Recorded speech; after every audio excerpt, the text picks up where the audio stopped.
I am a slinky. I am the one that is fun, but I'm also kind of a hot mess and I need somebody to guide me. But I certainly have some really great ideas.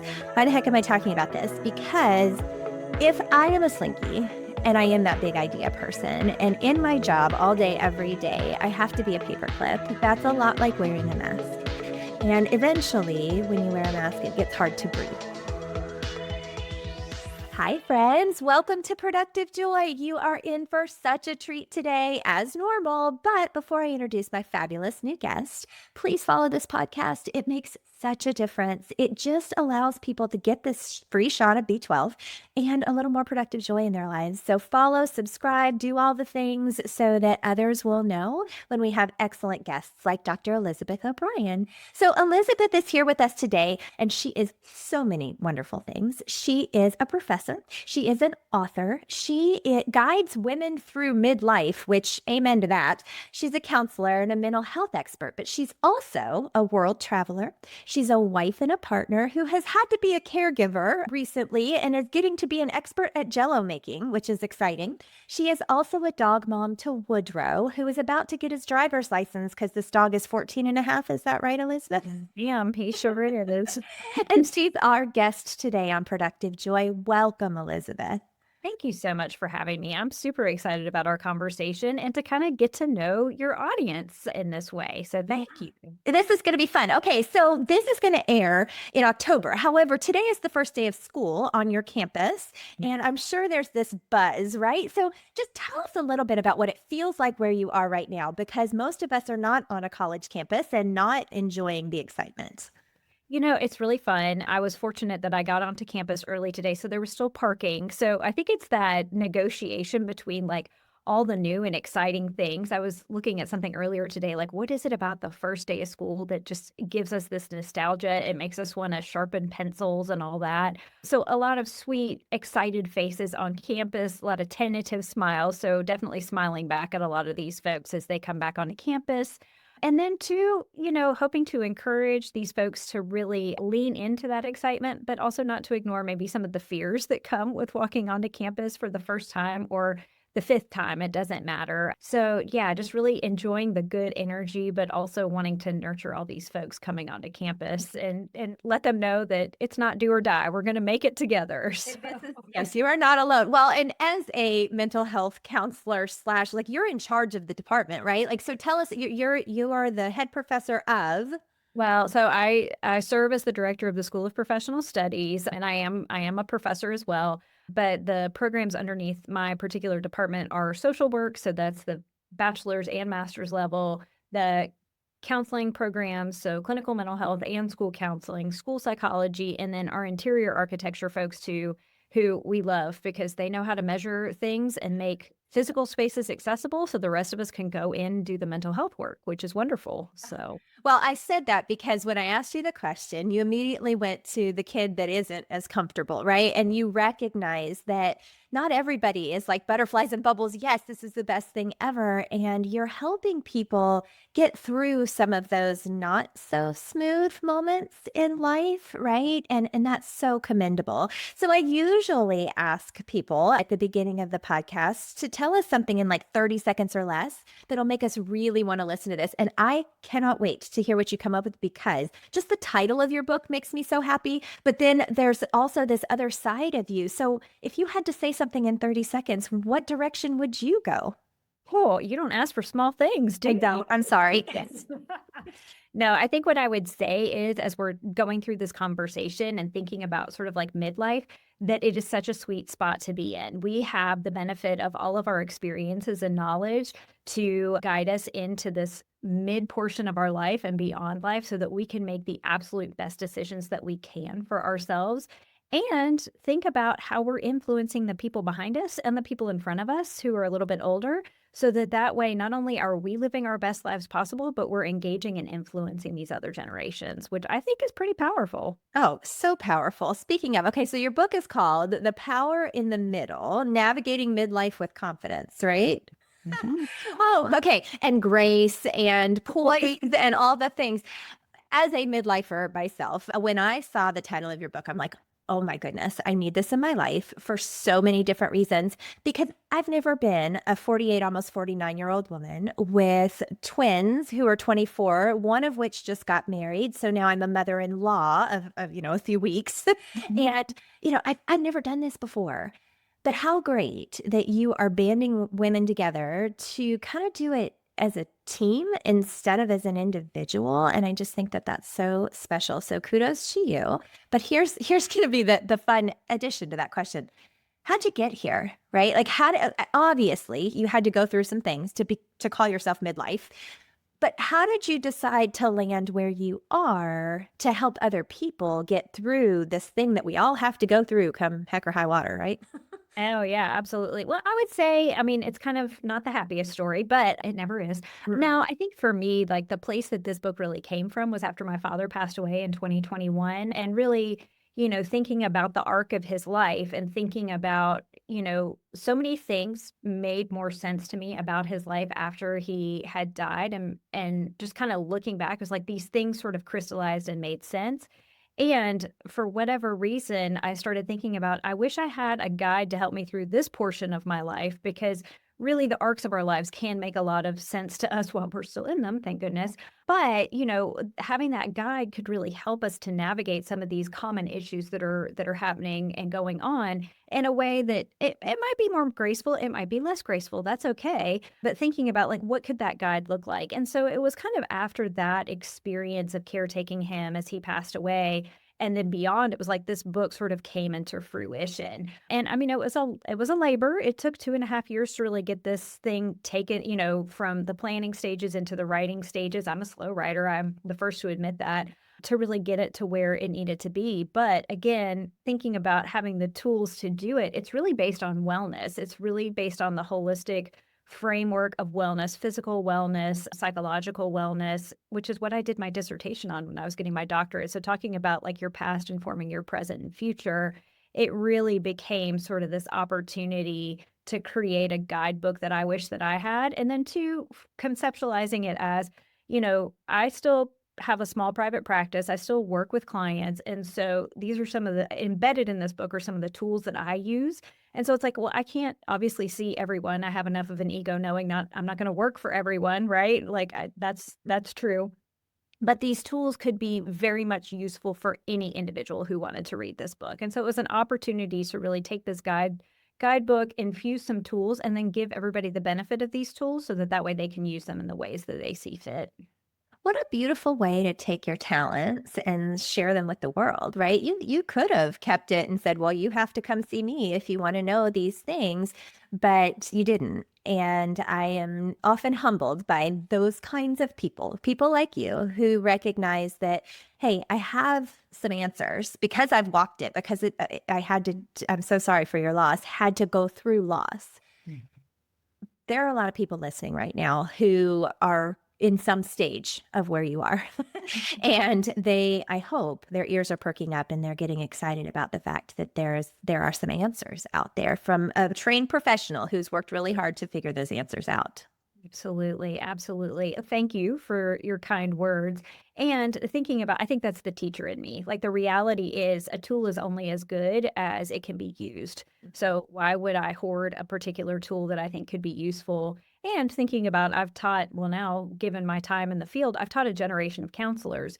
I'm consistently trying to give my alumni or other people I've worked with opportunities to utilize tools that I've created, or they're generous enough to give me the tools that they've created so that way we can use them with our own clients. So, I think I hate to say it, sharing is caring, but the reality is these things are opportunities for anybody that can be useful. So thank you for that. Yeah, definitely. Well, and okay, so you focus on the midlife, but you're training the next generation. Like you said, I'd never heard it phrased that way, but I really like that. You've taught an entire generation of people. Yes, when 26 years in education myself, I have done the same, right?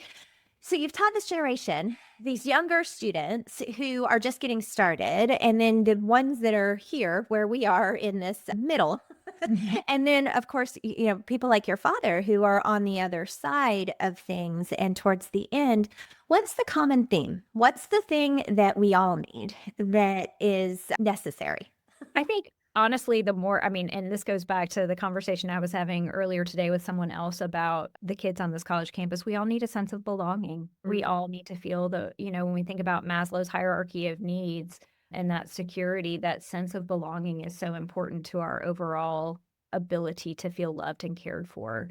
And sometimes as we're building those connections, we can still feel disenfranchised or lonely, but continuing to try, continuing to cultivate those relationships across generations. I think some of my richest relationships are the ones that I have with folks that are older than me and folks that are younger than me, right? So I think being very democratic in the relationships that you cultivate, but having this sense of belonging to each other, to a larger sense of your community is such an important thing that we need throughout our lifespan. That's what keeps us healthy and whole. So, It definitely does, and I think about actually, I think it's my pastor is the last most recent person I've heard say, you should always have somebody that you're reaching up to and somebody that you're bringing alongside, and I think that's true in all aspects of our lives, whether it's personal or professional, because we don't have all the answers, but we have the answers for what we've been through, and we're the only ones who've been through that thing, whatever that thing is, and so we're often able to help on either side. And that's a pretty beautiful opportunity to think about too. So absolutely. I want to ask you my favorite question because I think it's going to take us down a pretty fun direction. And that's if you had to describe productive joy, right? You chose to be on this podcast, you picked this one and said, yes, that would be interesting to me. When you think about productive joy, what comes to mind? Mm. Okay, so I'm relating this back to a story that I tell in my book, but their leisure. I think of leisure. I think of a story that I tell about a day that my dad and I actually went skiing and we were having really good runs. And it was like a day where we were truly in flow, where time sort of was expanded and stood still. And it was just being in the present moment and slicing through the snow and just, him in front beating the path and then me following behind. So when I think of productive joy, I think that that is the feeling that I'm chasing like that. And I don't have to be snow skiing. Thank goodness I live in the South. So I don't get to do that very often, but I think that's the feeling like the very first time that I saw the Medina in Morocco. That was a productive joy moment. Times when I was cultivating the stories for this book, that was a productive joy moment. When I've taught a really good class and all the students I feel like have captured the content and the skills that I'm trying to create, those are productive joy moments where you're in flow, time seems to stand still, but at the same time, there's so many things happening in that time that's standing still. Does that make sense? Oh my gosh, it's such a great answer. And I've been asking this question now for over 200 episodes, and I've not gotten exactly the same answer twice, but flow has come up multiple times. Mhm. And I think that's because you're right. It is this flux of time where time is passing, but it doesn't feel like it, and you're just going and you don't realize you've spent 3 hours doing something. And to get there is not necessarily easy, right? So, how do you help people create productive joy? What do you do to get people into that flow state where they are able to let time stand still? Absolutely. I think the biggest thing that I really talk to anyone about is how do they capture their own value, right? Like when we are engaged in the things that we value, it tends to be that we can break into flow, right? Like if you value, you know, jewelry making comes to mind, right? If that is something like playing with the colors and looking at the different beads and the intricacy of the fine motor skills of putting the bracelet together, whatever that thing is. Like if that's something that you value and it really surrounds all those values for you, then try that and see how that sets with you. And then if you want to take that experience and try to do something different, how can we try to capture those same values in a different way? When we think about our work life, we have to think about how can we look at play and how that engages with our work life, right? So for example, for me, one of the things that I figured out is my play language is really planning. Like planning an event or planning a book or something like that. So the places in my job that feel like play to me are the places where I get to plan and scaffold. And that's when I get into flow. So I think it's looking at what you value, it's looking at what feels like play for you. And I think that as we can talk people through that, we're going to get them closer to flow. Definitely. And so you just encompassed like six different guests that I've had and kind of put them all together. So Amy Camp is she's also an author, but she taught me a lot of things about who I am and how I show up, right? So she offers a test called the Habit Finder and then gives coaching around the Habit Finder. And what you just said about finding your value is what she talks about in her book about unique genius. Every single one of us has unique genius. That's the thing that we can do that's really easy for us that might be difficult for someone else. So, what you just said about planning, when you're given this clean slate and you get to go, oh, I'm going to fit all these things together, that is your unique genius. I wouldn't say that's mine. Mine is the ideas that somebody else has to then plan. Like, I love getting to just shoot for the stars and say, we could do this or this or this or this. And then I need somebody to come alongside me, probably somebody like you, to say, okay, here's step one in your plan. Yeah. How great that you are kind of explaining to us that one, productive joy isn't the same for everyone, and that's okay. But two, that we all have it because we all have that unique genius.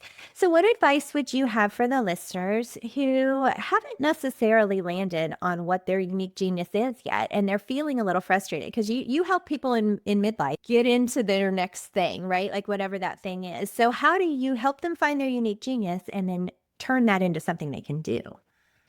Two things. One, I think looking back into what sort of created joy for you in the past is such a huge thing. And just, and there are reasons that we leave those things behind. So if we can kind of unpack the reasons that those things got left behind, could be you outgrew it, in which case do you need to go back to it simply for inspiration's sake more than anything else, right? Or is it that you left it behind because you regret doing that, right? And so thinking about like, what is it that you have done in the past that could inform the here and now? And then how can we brainstorm how you could move that into the future? The other thing that think we have to think about when we're looking at whatever the next thing is, I mean, oftentimes, and I know with your work, it can do with like career and work. But when we think about this, is it necessarily the thing that pays the bill? Or is it the thing that you do because it's truly your occupation? It's the thing that you love. Like, am I ever going to be a paid singer? No, for a myriad of reasons, not the least of which I cannot carry a tune. I like to sing, right? And so, but like if that is what I think of as my occupation and I want to do it, I don't have to get paid to do it, but it fulfills me in some way, shape, or form, right? And so I think it's looking at the past to help inform the here and now, how that can help us to explore the here and now and into the future, but then also have a healthy understanding for the thing that becomes the occupation isn't necessarily the thing that pays the bills. And if we can sort of get those two things apart, tear those two things apart, I think it frees up space and allows for some flexibility for folks to be able to think about what gives them joy and how can they incorporate that into their life. Oh, that's an important distinction, right? Because I do believe that when passion meets purpose, like the stars align and everything's great. And if that can pay the bills, great. Mhm. But don't not do it just because it's not what pays the bills. Like you have to keep seeking the things that light you up inside. And I have so many conversations with it's often CEOs, leaders who have lost that spark. Mm.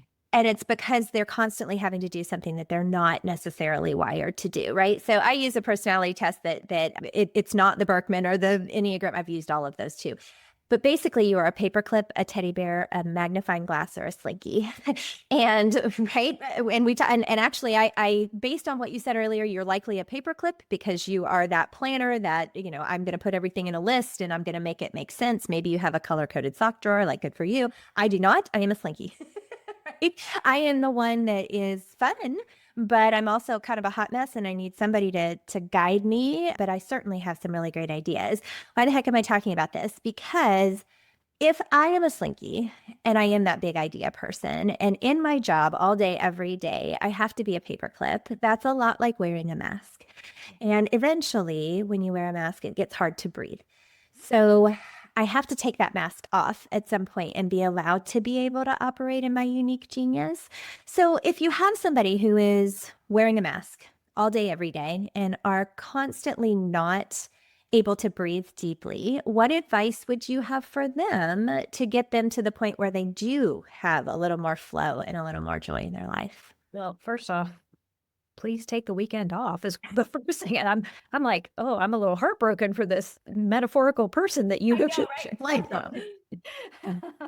So, I mean, I think a couple of things, I think finding the spaces where your work works for you. And that's a really hard thing because oftentimes in many of our jobs and my job too, I love what I do, but there are inherently the things that I have to do as part of my job that are not truly who I am as a human.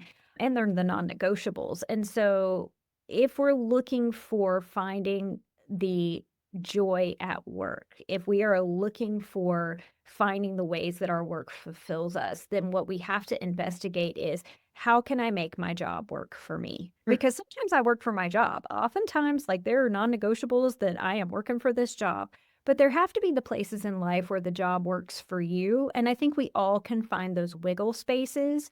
And so, for example, writing this book was one of the ways that I made my job work for me. I am not expected to do I am not expected to do research in the way that I used to because of other responsibilities. But what I needed was to write this book. And so for me, that meant I carved out 1 hour a day for basically 18 months. And that 1 hour, I shut the door and I wrote in this book. That is what I did because I could create that space. And that was the way I needed my job to work for me. mm. Now, I want to give validation for folks that aren't in those spaces in their work. But even if it's the 15 minutes that you take, try to take that time and create that space for yourself to find the ways that your job really can work for you. Because I think too often we are programmed in our culture to think that we have to work for the job, but the job has to work for us to keep us in it, to keep us motivated.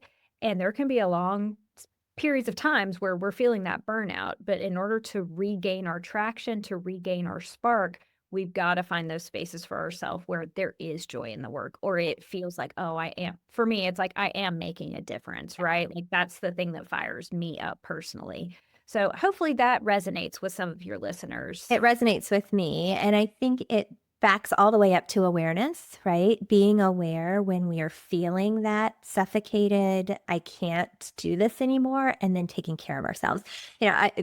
Speaking of midlife, I was never taught to take care of myself. It was always take care of everybody else, suck it up, buttercup, you'll be fine, right? They, I definitely did not learn growing up that it was okay to hurt or not be happy all the time. Like there was a little bit of that, right? And I actually really like that part of myself that I can find the good in everything, but I'm learning the older I get that I have to take a moment sometimes and go, that sucks. Like I don't like this. This is not my favorite thing. And I have dear friends who are teaching me to live in that moment and embrace it, and it's okay. But dang it if it hasn't taken me a long time to figure that out. And I love that you're in the mental health space where you're teaching people it's okay. It's Yeah. okay. Yeah, I mean, what that story brings up for me is I was speaking with some friends and, oftentimes I can be a perfectionist and that can be a trauma response. And Mhm. so it's really funny because we'll have these conversations about like, oh, all the things that have made me so successful in life are actually somewhat detrimental. And it's like, ouch. Okay, so how do I rewire my brain? Yeah. Because I've been rewarded for that. I've been rewarded for those behaviors, but at the same time, ultimately like, the function of that behavior has changed, right? Like, I don't need that behavior anymore, and it actually is creating more unhappiness than it is happiness, and I think you're speaking to that same thing of, like, when we find ourselves engaging in the same behaviors, but it's like, "Oh, that's not bringing me happiness or the reward anymore," we have to really examine, like, "Okay, where is that functional? Where is that working? And then in what ways is it not functional?" And it's like, "Huh, how do I reflect on that and deconstruct that in some way?" And that God, that's the work. Whew, exhausting. It is, but darn it, thank you for giving us a guidebook for how to work through it. So, how would somebody find your book, you, and all of the wonderful things that you bring to the table? Oh, thank you so much. So, a couple of things. One, I would ask that if folks are interested, please join the newsletter. I am not going to flood anybody's inbox. It's once a month. I give you kind of a rundown of what's going on in life, some helpful tidbits and things like that. So join the newsletter. But you will find that on my website, which is www.dreobrien.com. So dreobrien.com. And on there, you're going to find the links to Amazon and Bloomsbury and all the different places that you can purchase my book. I'm going to give you some information in the show notes so that you can get a discount code of 20% off if you think that you're interested in purchasing this book. I would love that. And then I'll also give y'all a link. All of the exercises that we talked about earlier are actually linked on a Bloomsbury website. And so you can pull those down and print them off and use them. They will make more sense if you get the book, but you also can pull them down and use them for yourself if you want to. So I encourage everyone to just take a look and see what you can see. Well, and y'all have spent some time with Elizabeth now, and you know that she's not only delightful, that was a hard word to say today, delightful, but very real and practical and specific with the things that she gives. So I have no doubt that that white paper would be very helpful. And then getting your book, of course, would be even more helpful because it guides people through the process. And then getting to spend time with you would be great as well. So love the newsletter. Thank you very much. And yes, check out the show notes because all of that information will be there. Elizabeth, this has been so much fun for me. I hope it's been fun for you. I do have some rapid fire questions for you. Are you ready? Oh, goody. I'm excited and scared. So that's You should not be scared. This is as safe as it can be and still fun. Speaking of, what is your definition of fun? Great question. Fun to me is, again, that state of flow, like that feeling like you are doing something and you love it and you don't have to be good at it, but man, are you having the best time you ever had? It's an important caveat. You don't have to be good at it. It just has to be fun. How do you know that you are showing up as your authentic self? Mm. When I feel congruent. So when my thoughts and my feelings and my behaviors are all aligned with each other, I know that I'm there. Thoughts, feelings, and behaviors. Yeah, you have a great way of saying things that stick, which I appreciate. How do you channel your best self on your worst days? Breathing.